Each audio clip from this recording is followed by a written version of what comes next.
So in our case, our son has a condition called Duchenne's muscular dystrophy. It's not very well known. It's fairly common, but most people don't know what exactly it means. So essentially, the body lacks. It's a genetic disease, and the body lacks the dystrophin gene, which means that protein, when it's created, is being destroyed by the body because the body does not recognize it as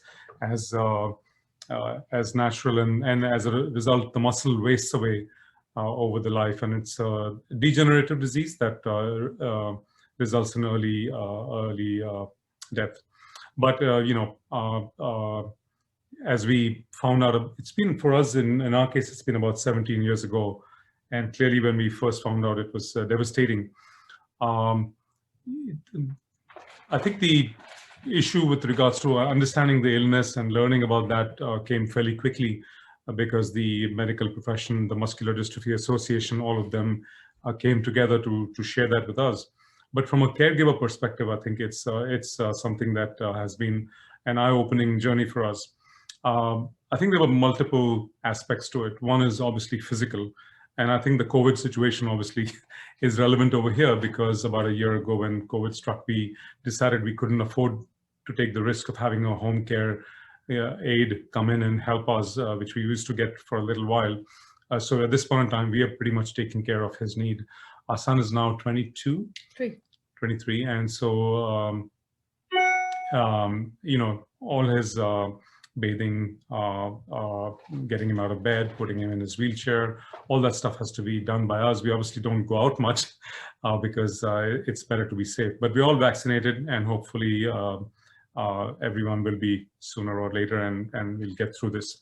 What we found was that there wasn't much awareness in terms of what support systems are available. And there's still a lot to be done.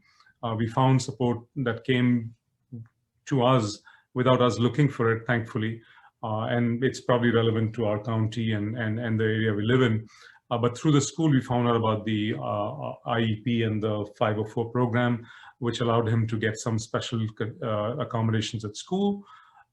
They also made sure that he wasn't thrown out of the school, because naturally, this is not just a physical issue, it's also an emotional issue. So he started acting out in school, and some of the school counselors and professionals who were there basically said he needs us to be taken out from a regular school and sent to a special needs school, which really wasn't needed because his mental faculties are fine, and they just needed to take care of that. Luckily for us, the county healthcare system and the people who were assigned to us, I think it was the county psychologists. They came into those programs and sided with the family and made sure that he was able to continue and finish his high school at the same school. They also assigned a psychologist from the county. It's unfortunately a program that has been discontinued because apparently the funding ran out. But they were very helpful because at that point in time, he had gotten to a situation where the doctors had basically said, oh, he's feeling down, prescribe Prozac. Much later, we found out that, especially for teenagers, that's actually not a great thing because it has been found to lead to suicidal tendencies, and that's exactly what happened with him.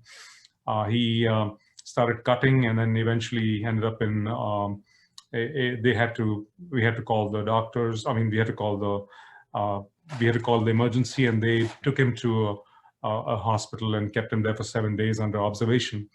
And they finally only released him when we agreed to have a psychologist take care of him full time. Unfortunately, that ended up being a quack, highly licensed and very decorated psychiatrist in Marin, but he basically spent 10 minutes and said, here's Adderall, which didn't help anything. The clinical psychologist that the county assigned at no cost to us took him off all medication, observed him for a month, and then found the right medication that worked for him and is working to this day. But we owe them a big debt of gratitude because they made sure Arman was able to continue in the school. He got the right psychological help.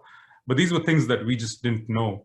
And from a support system, besides the Muscular Dystrophy Association, which sends us a monthly newsletter and keeps us abreast of the research that's going on, there isn't a lot of, we found out later that we could get help from the state for getting caregiver, support. And we pay a lot of taxes, but it wasn't something that was known to us. So some of these things came to us late, and I would recommend anybody who goes. Unfortunately, I hope no one has to go through this, but if you do, clearly a support system is needed. We do live in a very isolated environment in the U.S. particularly. I think we had a lot more, either a joint family or at least much more community support. Whereas here, I think our family's on the West Coast, somebody's on the East Coast. Lots of folks are all over the world, and so getting help is important from all the networks and all the systems that are available. So I encourage, I appreciate this forum to share our experience and also to encourage the CWC to look at how best we can meet the needs of families with special needs. Thank you.